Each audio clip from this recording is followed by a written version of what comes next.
everybody, this is Jesse from NAPCO Tech Support. And in this video, we are going to go over how to register an MVP access account on NAPCO ComNet. This is the first step you will need to do to set your customer and user up for MVP cloud access.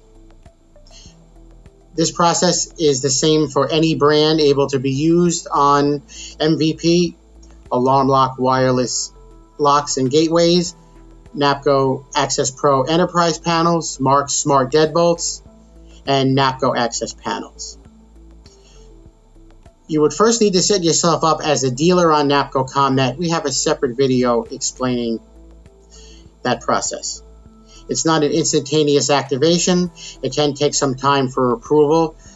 Could be up to 1 to 2 business days, so please plan accordingly. This video is going to focus on how to register an account after you have been approved on ComNet. You will log into the ComNet site using the credentials you're sent during the registration process after it has been approved. Once you're logged in, to set up an MVP account, the first process will be going to Device Management and click on Add Device. Click on Service Plans. For MVP plans, click Go.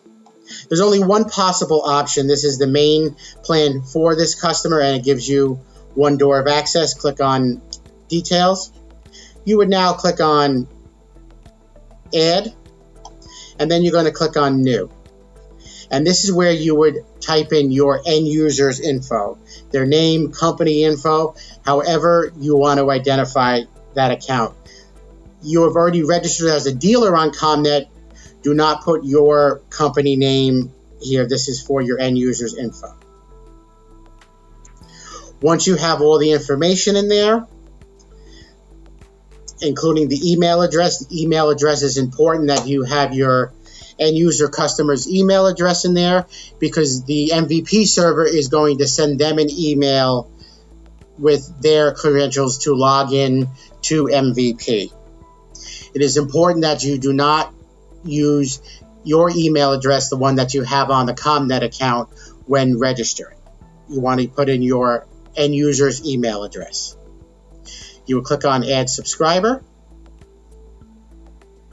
And then after checking the info, you click Add to Cart.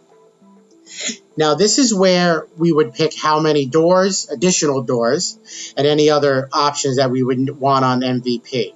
Remember, the initial registration gives you 1 access door. So if we wanted to add more, I could put a 3 here, and this will give me up to 4 access doors, adding 3 initial doors to the main account. Once you're done, you could click the X and then process order. An important note is we're just going to pick how many doors and other options we want on the MVP account.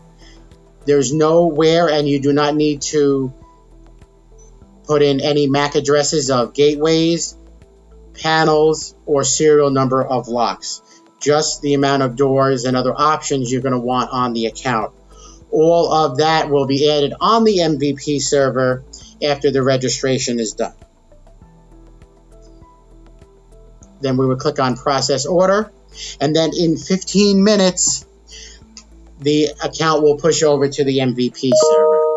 If this is your first time registering an MVP account, after the 15 minutes, you will get an email with your dealer login information for MVP to access this account and any other end user account you register in the future. And the end user will also get sent an email for their login to register, to log into just their MVP account to manage it. Remember, any change is going to take 15 minutes to push over. After the 15 minutes, you can go to Resources and then MVP Access. That will bring you directly into your MVP account, and you will see the customer that you just registered if it's your first one. If there's additional ones, this is not your first one, you will see any account and you'll be able to access that. Now, just to review, we went over how to add a customer end user account on NAPCOComNet.com. As always, for more information, you can visit on the web at tech.napcosecurity.com. Thank you all for watching.